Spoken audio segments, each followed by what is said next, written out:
administrativo Douro Sul. Isto é quase como se a gente, em vez de dizer Ribatejo, dissesse Extremadura Sul. Era um disparate que até as pedras das calçadas protestavam. Mas é preciso protestar também contra esse esquecimento de uma expressão tão cheia de sedução e de valores. Ribadouro.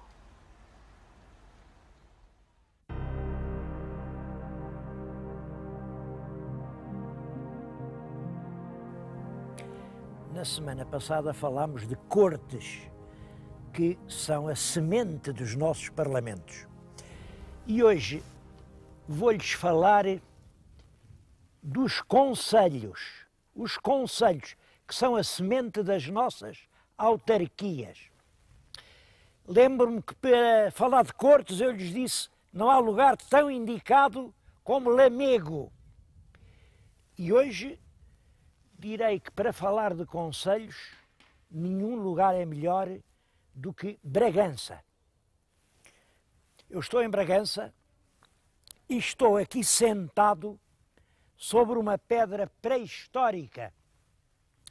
Isto representa um quadrúpede, é um animal semelhante, por exemplo, ao que está em Mursa, que chamam porca de Mursa. Há-os em toda a região, ali no Museu Grão Vasco estão vários guardados, mas é uma região grande que penetra em Espanha, numa larga zona, e só há aí. Nem para norte, para as Astúrias já não há, para sul, para as nossas beiras e para a Extremadura espanhola já não há, mas há essa grande zona marcada pela existência destas rudes esculturas. Há um mistério, a gente pergunta, mas o que é isso? Porquê é que faziam essas esculturas? E tem-se dito muita coisa, muita coisa. Naturalmente, apareceram algumas que têm gravadas no lombo inscrições romanas. Os romanos inscreveram homenagens a defuntos sobre animais, sobre esculturas deste género. E isso fez nascer a ideia de que seriam monumentos funerários. Mas uma outra ideia é que eram totens de populações. Outras pessoas, está escrito, um autor português diz isto, não, isto era um rito alimentar, porque, repara, isto do fiambre não é só de hoje, nós hoje, o fiambre está nos hábitos alimentares de meio mundo. Mas esta zona aqui alimentou-se, desde há muito, isso sabemos-lo, de carne de porco, é claro, dos porcos monteses, dos porcos selvagens. Isto seria, portanto, uma alusão a essa riqueza. Eu, pessoalmente, penso que sempre os homens gostaram de representar aquilo de que gostam. Aquilo para que a gente pende é aquilo que nós sonhamos, desenhamos, representamos, modelamos, esculpimos, e isto, quanto a mim, pode ser uma hipótese mais.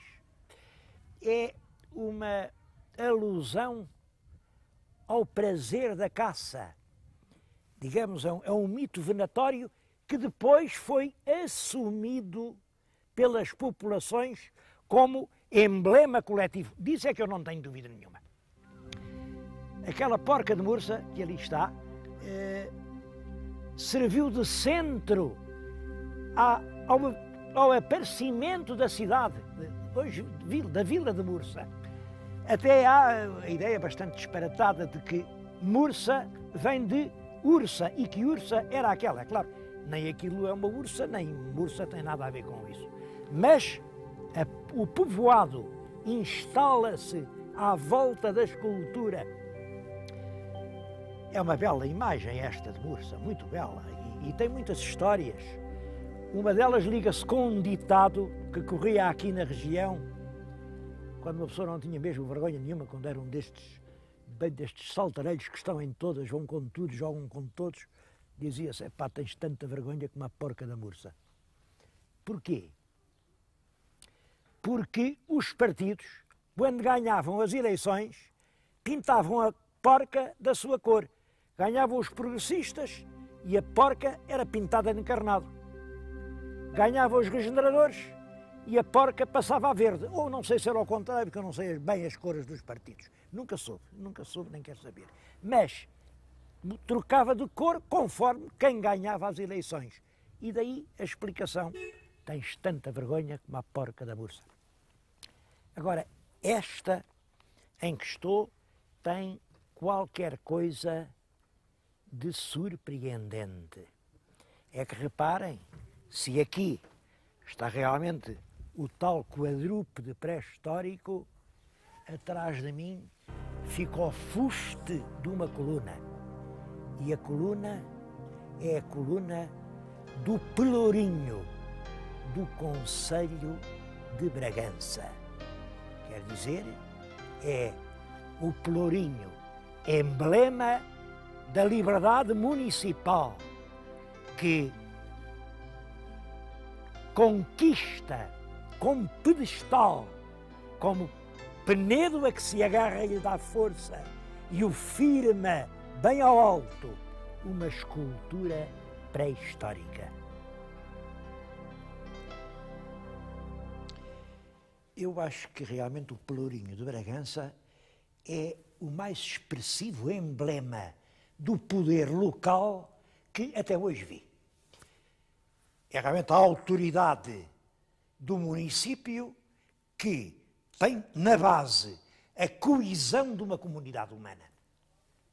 Discute-se muito como é que em Portugal se caiu realmente neste o sistema dos concelhos, a origem dos concelhos municipais portugueses. Uma pergunta que já se fazia no tempo do Alexandre Herculano, como é que isto foi? O Herculano era da opinião que aquilo vinha dos municípios romanos. Os romanos, nas suas cidades, povoações mais importantes, tinham uma organização de notáveis que governava a cidade, que era o município. E o Herculano entendia que os romanos passaram, mas os municípios ficaram. Há opiniões em sentido contrário, há quem diga que não, era uma coisa, veio com os visigodos. Bom, eu penso que, de certo modo, aquela ideia do pelourinho cravado no animal pré-histórico é uma boa pista para procurar a origem dos municípios. E, no fundo, as coisas... É importante saber isto. Acho que o problema é mesmo, de certo modo, dos mais importantes da história de Portugal. O que acontece é isto. A primeira grande organização administrativa e económica que o nosso país conhece é a que realmente os romanos implantam. Mas essa organização aluiu completamente. Com os bárbaros, tudo desapareceu. Completamente tudo. E ficaram os moradores nas aldeias, acabou tudo, mas continuaram os problemas. Era preciso resolver as questões de segurança, as questões dos caminhos, as questões de levar os presos, de fazer justiça, de arrecadar o imposto. Tudo isso precisava de alguém que tratasse. E então, os vizinhos, os moradores, reúnem-se, na maior parte dos casos reúnem-se à sombra de uma velha árvore, é o Conselho dos Vizinhos. A primeira expressão que eu conheço a falar de conselhos diz exatamente Concilius Vicinorum, Conselho dos Vizinhos.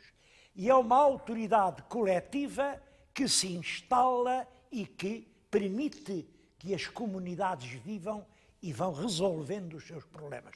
Claro, quando depois vêm os reis de Portugal, ou os reis dos reinos peninsulares, estabelecer os seus estados, encontram já estabelecidas no interior do país essas comunidades de vizinhos e aproveitam-nas.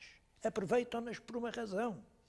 Era muito mais seguro e muito mais económico reconhecer como senhor da terra um grêmio de vizinhos populares que continuavam a pagar o imposto do que o abade de um mosteiro ou um senhor feudal, porque esses eram imunes, quer dizer, esses tinham um privilégio. Imaginem vocês até que ponto isso era bom.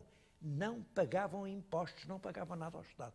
Claro que o rei conseguia reinar através dos conselhos em condições de muito maior economia do que através da instalação das honras dos fidalgos.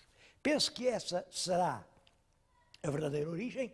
De qualquer maneira, isso foi decisivo para a modelação da nossa tradição de Estado e até da nossa maneira de ser cidadãos. Vim dizer-lhes isto num lugar que, de certo modo, é o sacrário do municipalismo português. É aqui em Bragança, chamam-lhe a Domus Municipalis. É um nome moderno, posto pelos eruditos do século passado, quer dizer, a Casa Municipal. Mas é verdade que isto parece que inicialmente era uma cisterna muito semelhante àquela que na semana passada fomos ver a Lamego e onde ninguém pode entrar porque está na propriedade privada. Aqui, sobre a cisterna, construíram depois, fins do século XIII, entradas do século XIV, portanto, reinado del rei Dom Dinis, construíram esta sala onde os moradores tinham as suas reuniões. Sentavam-se neste banco aqui à volta, os mercadores, os fabricantes. Bragança era então uma povoação extremamente ativa. Enfim, pode-se dizer, de certo modo, uma povoação industrial. Fabricavam-se aqui sedas e veludos. Ainda o Garcia de Rezende diz que o veludo de Bragança é tão doce como uma carícia feminina. Imaginem a que tempo isso vai. Porque, é claro, quem fazia isso eram realmente judeus. E no século XVI, com a grande repressão, há aqui em Bragança centenas de vítimas. E é nessa altura, com o desmembramento da comunidade judaica de Bragança, que, enfim, desaparece a prosperidade económica da terra. Mas isto ainda é desse tempo. Esta sala, à volta da qual os mercadores se sentavam, discutiam, tomavam as suas deliberações, uma sala daqui não se vê, mas devo dizer que isto fica a 2 passos do castelo. Ali estava o castelo, onde o arrogante senhor ditava a vontade dele ou do rei, e aqui estava o centro municipal, onde os vizinhos ditavam a sua autoridade coletiva. Acho que este monumento, esta Casa Municipal de Bragança, é uma joia única em Portugal.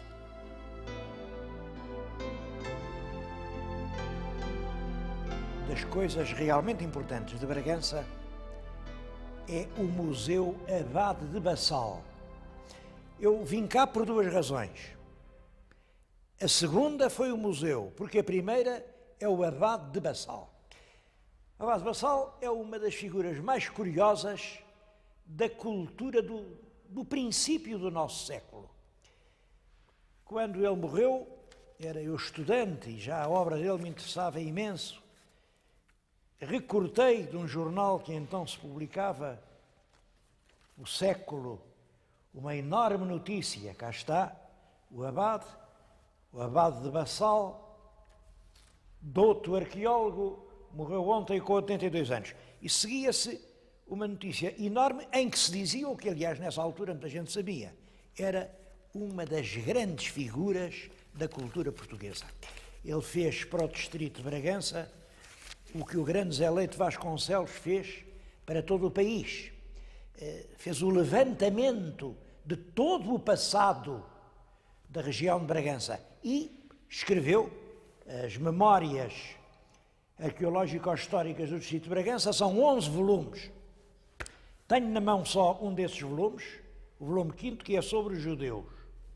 E escolhi este volume não só por ser sobre os judeus, mas por causa de uma nota que eu acho muito... Tem aqui, enfim,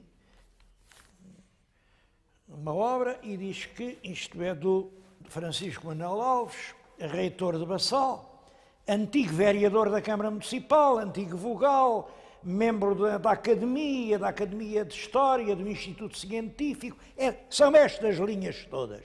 E depois de dizer essas categorias oficiais todas que tinha, e as condecorações e os cargos, acrescenta: e um pedaço de asno, se acreditasse que essas honrarias todas douram a sua ignorância. Isto dá-nos uma boa ideia do abade, uma inteireza quase brutal, uma veracidade completa e, ao mesmo tempo, uma certa singularidade. Estou a falar junto do retrato dele, porque com toda a justiça deram o nome de Abade de Bassal ao museu fundado em 1915, o mesmo ano do Museu Arqueológico de Lisboa, deram-lhe o nome do museu. E vamos dar uma volta muito rápida pelo museu. O museu funciona no que foi outrora o Paço dos Bispos. É claro, é um paço episcopal dos fins do século XVIII, com as suas características próprias. O que hoje se pode ver é uma versão modernizada, adaptada às necessidades museológicas. Como sempre, porque nós somos muito conservadores e toda a mudança gera controvérsia. Há quem pense que ficou melhor, quem acha que ficou pior. Claro que eu não tenho aqui um juízo, porque, em princípio, não sou contra as mudanças.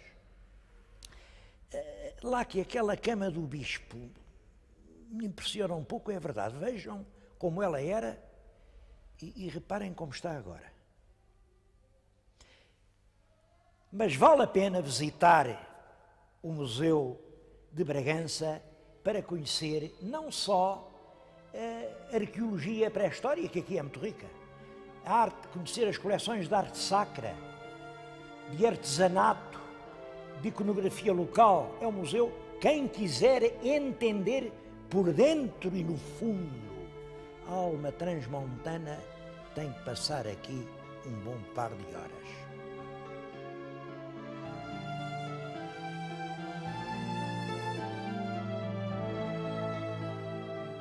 À porta do castelo está um cavaleiro. Que cavaleiro é este? O que diz é Dom Fernando II, Duque de Bragança. Porquê o segundo e não o primeiro? A explicação é muito simples, claro.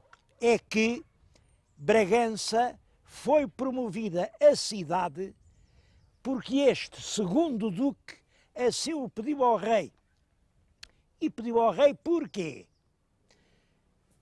É preciso saber quem era este Duque de Bragança, Dom Fernando. Lembram-se de eu lhes ter mostrado na cripta de Orém aquele conde que está no seu túmulo, aquele homem carregado de ódio, o conde de Orém, Dom Afonso? Era o irmão deste. Era ele que devia ser segundo Duque de Bragança, só que morreu antes do pai.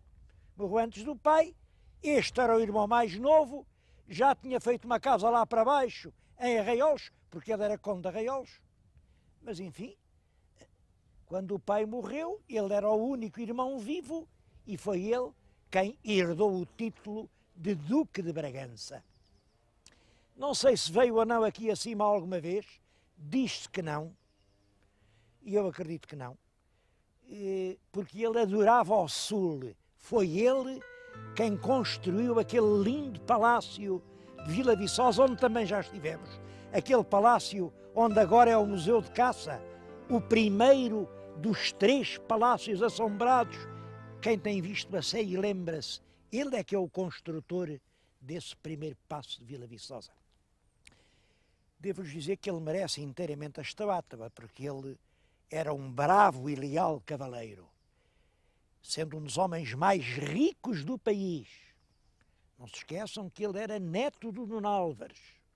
Tinha herdado uma grande parte daquela imensa fortuna, pois, apesar disso, teve tanta repugnância por aquela sórdida intriga política que leva à morte do infante Dom Pedro em Alfarrobeira, que pede ao rei: olha, o senhor deixe-me ir daqui para fora, deixe-me ir para Ceuta. E foi como se fosse apenas um cavaleiro vulgar governar Ceuta durante muitos anos, onde se portou bravamente. Este homem tem algumas histórias curiosas. Eu acho que ele era notável. Mas pediu ao rei para lhe fazer Bragança cidade. Porquê? Bragança já era tão grande que merecesse ser cidade. Bom, Bragança tinha a sua importância, e já lhes disse, por causa da atividade dos mercadores judeus que aqui estavam. Mas mesmo assim, a verdadeira razão, creio que foi outra.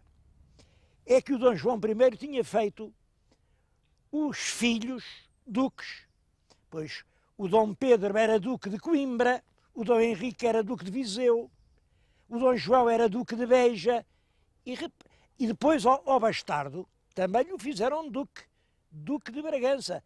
Mas Bragança era uma vila, ao passo que Coimbra, Viseu e Beja eram nobres cidades. E este não quis ficar atrás dos filhos legítimos e pediu ao rei: faça lá Bragança cidade. Foi assim que Bragança foi cidade. Mas de Dom Fernando há uma história que eu vou recordar-lhes.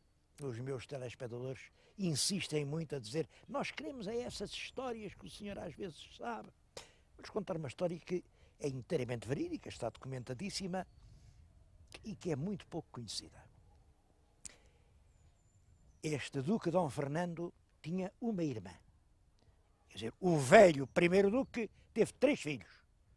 O arrogante Dom Afonso de Orém, este simpático Dom Fernando de Araolos e uma filha. E essa filha, também muito rica, claro, com 1/3 daquela fortuna, casou com um filho del rei, com o infante Dom João. É desse casal que nasce uma menina, Isabel, que vem a ser rainha de Castela, porque casa com o rei de Castela, Henrique II. E a história que lhes vou contar é uma história que se pode chamar assim, como se pode fazer uma santa sem querer. A história é esta. Parece que quando a nossa Dona Isabel foi casar para Castela, levava no seu séquito uma aia lindíssima, uma mulher chamada Beatriz da Silva. Era filha do Dom João de Menezes, um grande fidalgo, e ela era uma mulher de uma beleza emocionante. Parece que era mesmo muito mais bonita que a rainha. De maneira que na corte de Castela toda a gente olhava, era para a safata Dona Beatriz, não era para a rainha. E a rainha, zangadíssima por causa daquele triunfo da beleza da subordinada, perdeu a cabeça e mandou fechá-la dentro de um cofre. Há quem conte as coisas de outra maneira, eu não sei a verdade, eu não estava lá para ver. Mas há quem diga que não, há quem diga que a nossa linda Dona Beatriz se portava de uma maneira tão pecaminosa que, já farta de lhe dar lições e considerando-a incorrigível, a rainha resolveu dar-lhe aquele castilho. Fechou-a dentro do cofre, de onde ela nunca mais devia sair. O pai da Dona Beatriz viu desaparecer a filha, procurou-a por toda a parte, em todos os cantos do palácio, deu volta à cidade, a rapariga não apareceu. E aí o homem tem uma suspeita. A rainha é capaz de estar metida nisto. Foi ter com ela e disse-lhe: onde é que está a minha filha? E a rainha disse-lhe: olha, está de onde nunca mais vai sair. Tu queres ver? Desceu à cava do castelo, manda uns escudeiros levantar a pesadíssima tampa do cofre e, quando esperava ver um cadáver, sai de lá, jovem e linda como sempre, a Dona Beatriz da Silva. Disse: apareceu-me Nossa Senhora fez-me este milagre de me permitir viver até este instante, mas eu juro, que de hoje em diante faço voto de castidade. E assim foi. Ela foi para um convento, nunca mais fez pecado nenhum, quando morreu, já tinha o odor de santa. O Papa beatificou-a no século passado e aqui, há 3 ou 4 anos, não há muito tempo, foi canonizada. Era a história que eu lhes queria contar sobre como uma rainha pode fazer uma santa sem querer.